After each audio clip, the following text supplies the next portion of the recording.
যদি হাজারবার জিজ্ঞেস করো আমি কি চাই, তাহলে আমি নির্দ্বিধায় বলবো আমি শুধু তোমাকে চাই।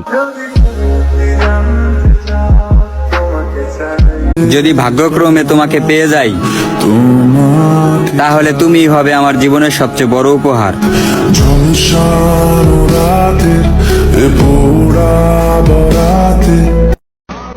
বাস্তবে তোমাকে দেখা হলো না, বাট আমার হৃদয়ের ক্যানভাসে রোজ কল্পনায় তোমার ছবি আঁকি।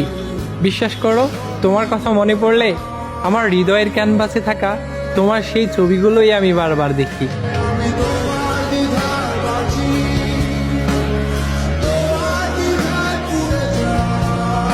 পৃথিবীর ভয়ঙ্কর নেশার নাম হচ্ছে মায়া। এই মায়ার নেশায় যে একবার আসক্ত হয়, তার দুনিয়াটা উলট পালট হয়ে যায়।